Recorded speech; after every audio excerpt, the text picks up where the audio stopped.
My sister raised her champagne glass at her engagement party and said, "Unlike some people, I found a man who stays." Everyone laughed. 20 minutes later, she was on her knees begging that same man not to leave. But I should start by telling you who we all were before that night destroyed everything we thought we knew about each other. I'm Natalie, 32 years old, and 3 months fresh from a divorce that my family treats like a contagious disease. I teach 4th grade at Franklin Elementary, where my students still think I have my life together because I can explain long division and never cry during school hours. My ex-husband Trevor left me for his CrossFit trainer, a 25-year-old named Brittany, who posts motivational quotes about choosing happiness on the Instagram account she started the week our divorce was finalized. My sister Veronica is 29, though she carries herself like she's already conquered the world twice over. She works as a marketing executive at a firm downtown, the kind where everyone wears designer shoes that cost more than my monthly car payment. Veronica has this way of entering a room that makes everyone else feel like they've been waiting for her to arrive. Her laugh is practiced, her smile calculated, and her ability to make you feel small is so refined it could be considered an art form. The night of her engagement party, she looked like she'd stepped out of a bridal magazine. Every honey blonde hair was perfectly placed, her cream cocktail dress hugged her yoga-sculpted body, and her fresh manicure gleamed as she gestured while telling another story about David's romantic surprises. David himself was 34, an investment banker with the kind of jaw that belonged on billboard advertisements for expensive watches. He had this habit of checking his phone even mid-conversation, always claiming it was work, always apologizing with a smile that never quite reached his eyes. He'd swept into Veronica's life 8 months after her ex-boyfriend Marcus had left her and her daughter, promising stability, security, and the kind of love that came with a Tiffany box. My mother, Diane, 58 years old and still dressing like she's attending a country club luncheon in 1995, had been planning this engagement party since David's 3rd date with Veronica. She keeps her graying hair in the same bob she's worn since I was in middle school and maintains a collection of pearl necklaces for every occasion. She believes that a woman's worth is measured by the ring on her finger and the man who put it there. My divorce had shattered her entire worldview, and she handled it by pretending I had a temporary illness that would clear up once I came to my senses and found someone new. My father, Robert, 60 and perpetually exhausted from 40 years of marriage to my mother, works as an accountant at a small firm downtown.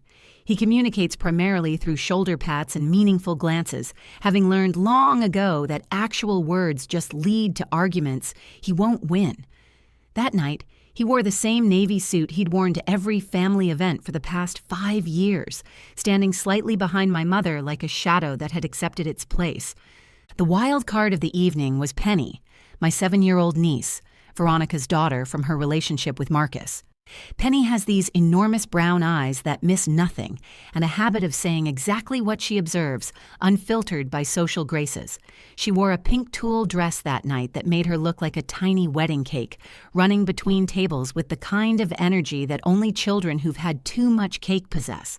And then there was Jessica, 28, Veronica's supposed best friend from her Tuesday evening yoga class.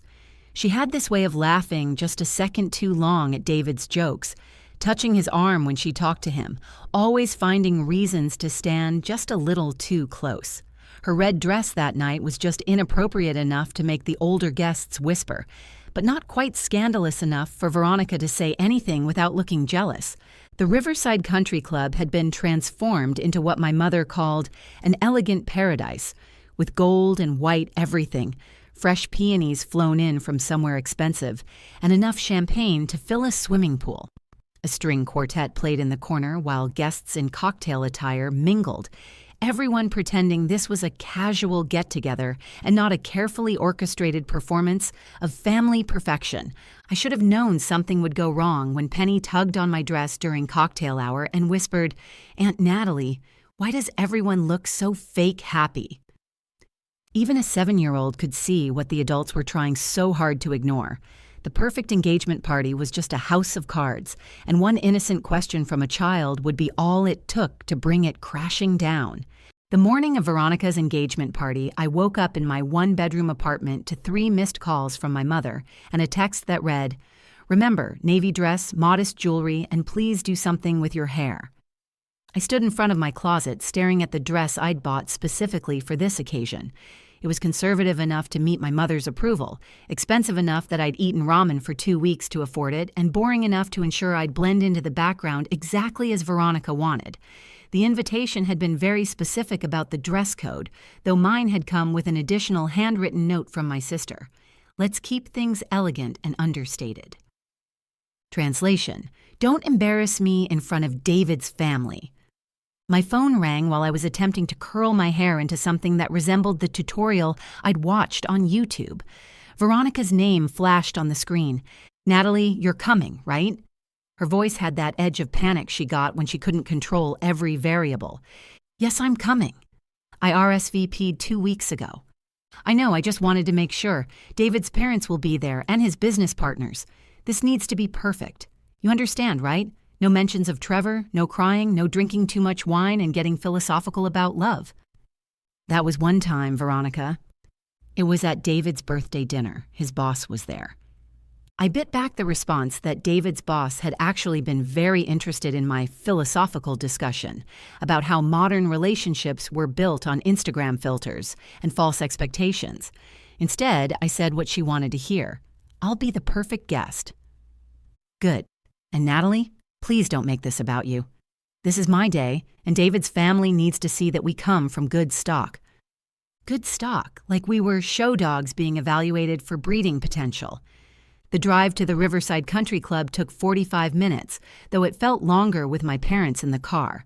My mother spent the entire journey listing all of Veronica's accomplishments, while occasionally glancing at me in the rearview mirror with poorly concealed disappointment. "Did you know David just bought her a new Mercedes? For no reason at all, just because he loves her," my mother said, adjusting her pearl necklace. "That's what a real man does, Natalie. He provides. He doesn't run off with some gym instructor the moment things get difficult." "Mom, Trevor left because we grew apart. It happens." Growing apart is what people say when they don't want to admit failure. Your sister never grew apart from anyone. She improved herself until she found someone worthy. My father turned up the radio slightly, his only form of protest. The country club looked like a wedding venue already, though Veronica insisted this was just a simple engagement celebration. White and gold draped everything, from the entrance canopy to the bathroom doors. Fresh peonies in crystal vases marked every surface, and hired waiters in crisp uniforms circulated with champagne that probably cost more than my monthly electric bill. Veronica stood at the entrance like a receiving line of one, David's hand possessively on her lower back. She looked radiant, in a way that seemed almost aggressive, like her happiness was a weapon she was wielding against anyone who doubted her. "Natalie," she air-kissed me, careful not to smudge her lipstick. "You look nice. Very appropriate." Appropriate, the highest compliment I could hope for. David shook my hand with the firm grip of someone who'd taken a class on making good impressions. "Good to see you again, Natalie. How's the teaching world?" "Still shaping young minds," I replied, trying to match his businessman energy. "That's sweet," he said, already looking past me to the next arrival. "Very noble." The way he said noble made it sound like a consolation prize for people who couldn't get real jobs. Inside, I was directed to Table 7, which I discovered was the designated singles table, populated by David's recently divorced cousin, somebody's widowed aunt, and a family friend who everyone whispered was confirmed bachelor, which was their generation's code for gay. Penny found me within minutes, wrapping her small arms around my waist. "Aunt Natalie, Mommy said you'd be here, but you'd probably be sad. Are you sad?" "No, sweetheart, I'm not sad." Good, because Mommy says sad people ruin parties. She made me promise not to talk about Daddy Marcus tonight because it makes her look bad to David's mommy. Even the 7-year-old had been given a script for the evening. I watched as Veronica glided between guests, her laugh tinkling like expensive crystal, while David checked his phone every few minutes, always angling the screen away from anyone's view. The speeches started after the main course, when everyone was just drunk enough to think emotional performances were appropriate. David's brother went first, talking about how David had finally found someone who could match his ambition and complement his lifestyle. which sounded more like a business merger than an engagement toast. David's mother followed, a woman who wore her wealth like armor, dripping in diamonds that caught the light every time she gestured. She praised Veronica for bringing out the best in David and for understanding the demands of his career, which was code for accepting that he'd cancel dates for client dinners and take calls during family gatherings. Then Veronica stood up, tapping her engagement ring against her champagne glass. The sound cut through the murmur of conversation like a bell marking the start of a performance.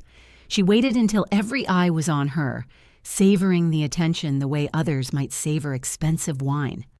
"Thank you all for being here tonight to celebrate our love," she began, her voice carrying that fake sweetness she'd perfected during her sorority days.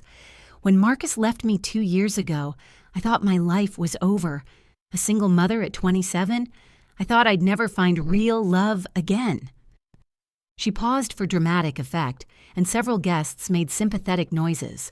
I took another sip of wine.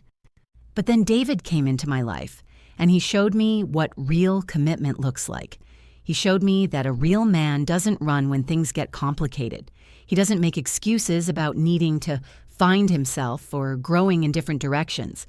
Her eyes found mine across the room, holding my gaze as she delivered the killing blow. "Unlike some people, I found a man who actually stays." The laughter that followed wasn't kind.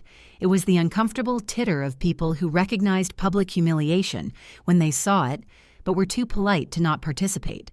Heads turned toward me at the singles table, where I sat frozen with my wine glass halfway to my lips. David's business partners exchanged knowing looks. Someone whispered, "That's the divorced sister," loud enough for me to hear. The widowed aunt at my table patted my hand with pity that made me want to crawl under the tablecloth. But Veronica wasn't done. She was glowing with the kind of cruel satisfaction that came from finally being the winner in a competition I hadn't even known we were having. My mother decided this was her moment to shine.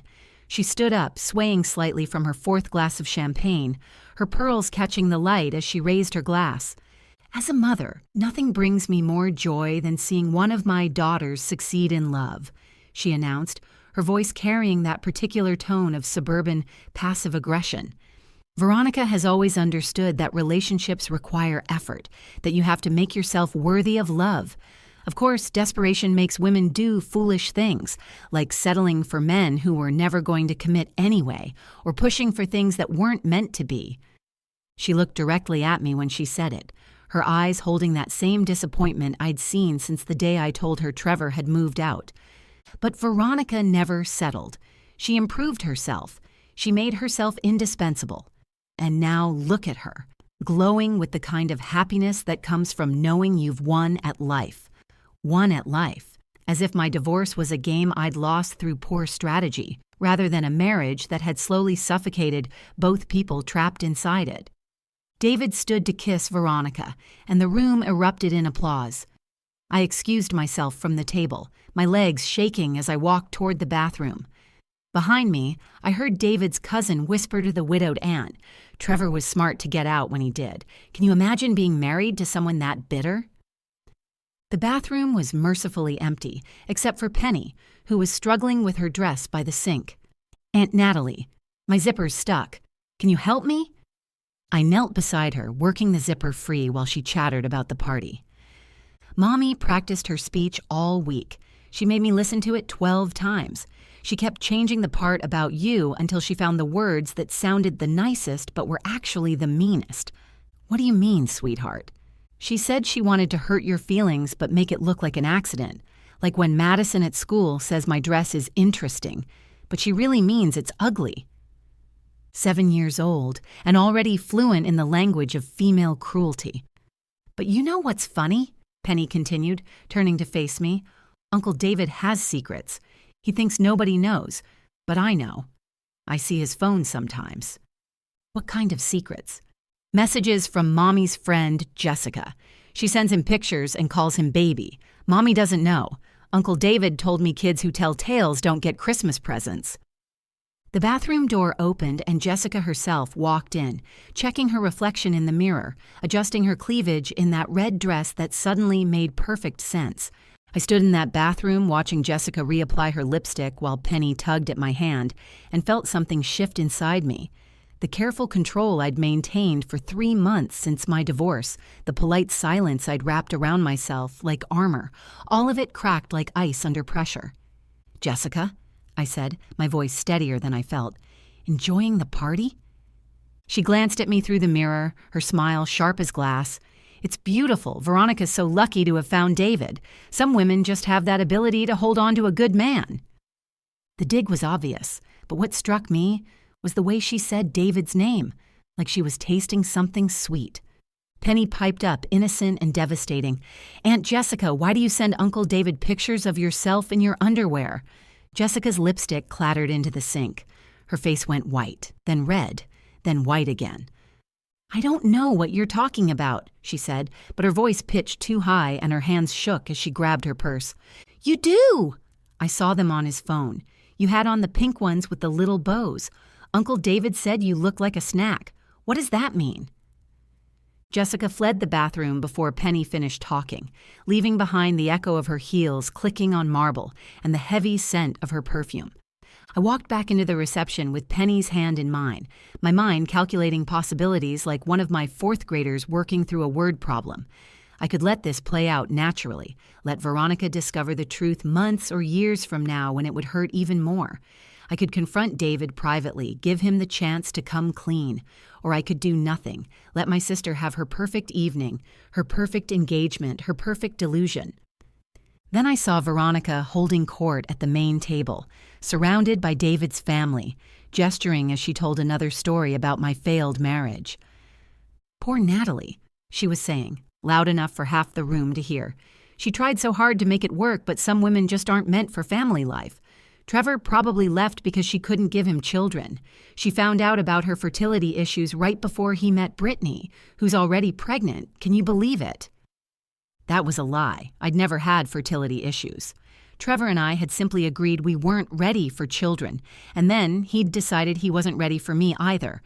But Veronica had crafted a narrative that made me the broken one, the defective product in our family's display case.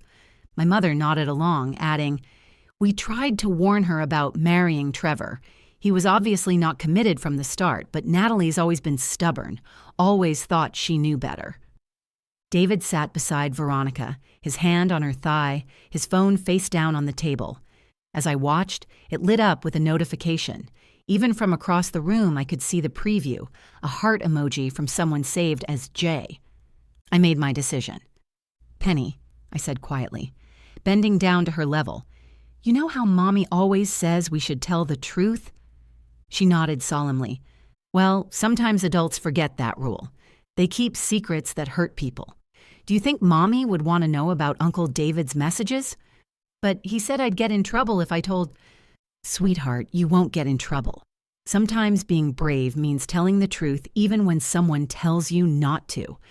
Remember the story we read about the brave princess?" Penny's face lit up. "The one who saved the kingdom by telling everyone about the bad king's lies." "Exactly like that." I watched as Penny marched toward the main table with the determination of someone who'd just been given an important mission. My father caught my eye from across the room, and for once his expression wasn't neutral. He looked almost proud. David was mid-toast when Penny reached them, pulling at Veronica's dress. I moved closer, positioning myself where I could hear but not be immediately noticed. "Not now, sweetie," Veronica said, not looking down. "Uncle David is talking." But David's phone buzzed again, the screen lighting up with another message. This time, the preview was longer, visible to anyone looking. "Jessica, can't wait for tonight, baby. Tell her you have a work emergency." Veronica's eyes flicked down to the phone just as Penny said, loud and clear in that way only children can manage. "Mommy, why does Uncle David get messages from Aunt Jessica calling him baby? She sends him pictures in her underwear. I have proof on my iPad." The champagne glass slipped from Veronica's perfectly manicured fingers. The champagne glass hit the marble floor with a crash that seemed to echo forever. Golden liquid splashed across Veronica's cream dress, but she didn't move, didn't breathe, just stared at David's phone as another message popped up. "What did you just say?" Veronica's voice came out as a whisper, but in the sudden silence of the room, it might as well have been a scream. Penny, oblivious to the bomb she'd just detonated, pulled out her iPad from the little purse she'd been carrying. "Look, Mommy, I took pictures last week when Uncle David was sleeping on the couch. Aunt Jessica sends him so many messages." She held up the iPad, swiping through screenshot after screenshot with the efficiency of a child who'd grown up with technology. The screen was mirrored to the venue's display system for the slideshow that was supposed to play later, and suddenly Jessica's messages filled the massive screen behind the main table. "Miss you already, baby. Can't stop thinking about last Tuesday. She doesn't deserve you like I do. That lingerie you bought me fits perfectly." The room gasped collectively. David lunged for the iPad, but Penny danced away, still swiping. "There's more. Look, this one has pictures." Jessica stood up from her table, knocking over her wine glass. "Veronica, I can explain. It's not what it looks like." "Explain?" Veronica's voice cracked, rising with each word. "Explain how you're sexting my fiancé? Explain how my best friend, the woman who helped me pick out my wedding dress last week, is sending nude photos to the man I'm supposed to marry?"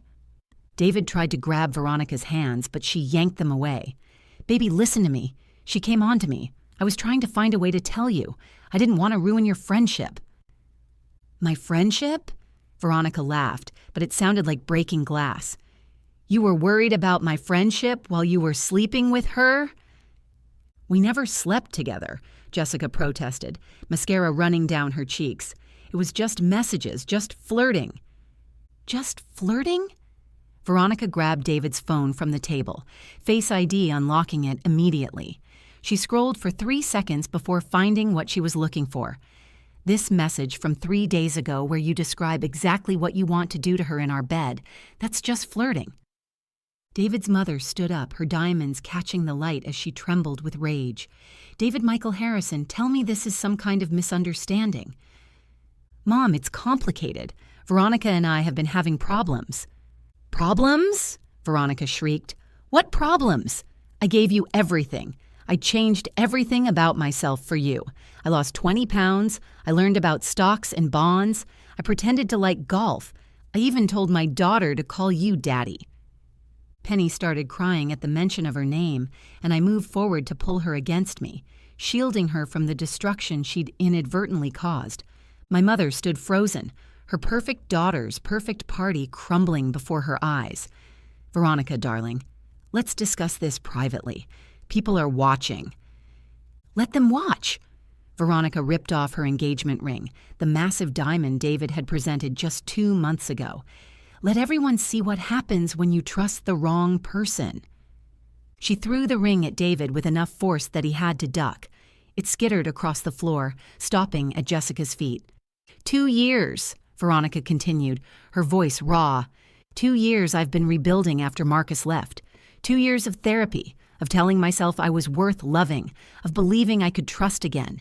And you knew that. You both knew that, and you did this anyway. David tried once more, his businessman's composure finally cracking. "Veronica, please. We can work through this. Couples therapy, whatever you want."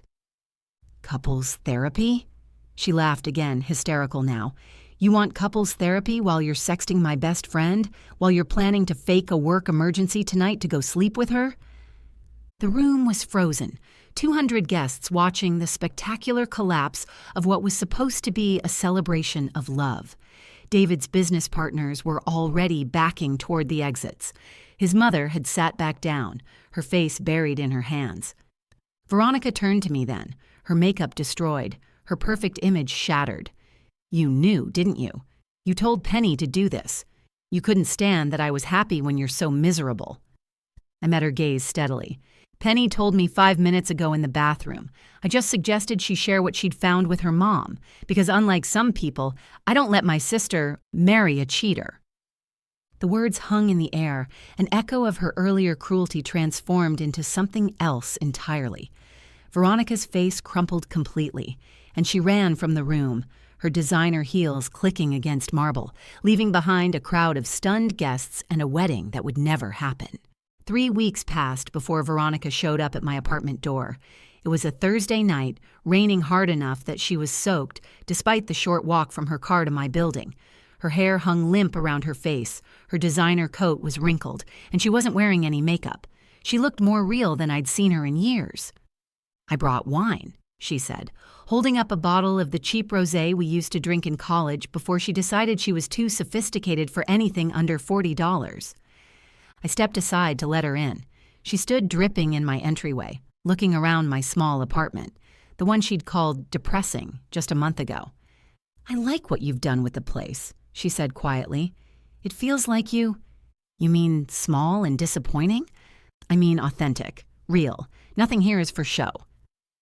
We sat on my secondhand couch, passing the wine bottle between us because I only owned 2 wine glasses and one had a chip in the rim. For the first 10 minutes, neither of us spoke. The rain hit the windows, and the radiator clanged, and we just existed in the same space without performance or pretense. "I'm sorry," she finally said, "for everything. For the speech at the party. For making you feel small. For turning your divorce into my victory lap." "Why did you?" I asked, genuinely curious. "We used to be close." Veronica took a long drink before answering. "When Marcus left, Mom said it was because I'd gained weight after having Penny. She said I'd let myself go, that I hadn't tried hard enough to keep him interested. When Trevor left you, she said the same things. But you didn't change. You didn't get the makeover or join the gym or download dating apps. You just kept being yourself, and that terrified me." "Why?" "Because it meant maybe the problem wasn't that we weren't enough. Maybe the problem was that we were with the wrong people.